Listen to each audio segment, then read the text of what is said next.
اللہ تعالیٰ نے حضرت یوسف علیہ السلام کے قصے کو احسن القصص یعنی تمام قصوں میں سب سے اچھا قصہ قرار دیا ہے۔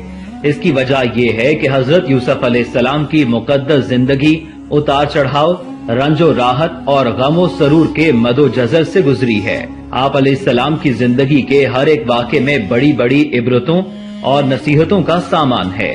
اس واقعے کو اپنے ناظرین تک پہنچانے کا مقصد یہ ہے کہ آپ لوگ اس سے عبرت حاصل کریں اور اللہ کی قدرتوں کا مشاہدہ بھی کریں کہ وہ کس طرح سیدنا یوسف علیہ السلام کو کبھی مصر کے بازاروں میں فروخت کرواتا ہے اور پھر کس طرح اپنی قدرت کاملہ سے سیدنا یوسف علیہ السلام کو بادشاہ مصر بنا دیتا ہے۔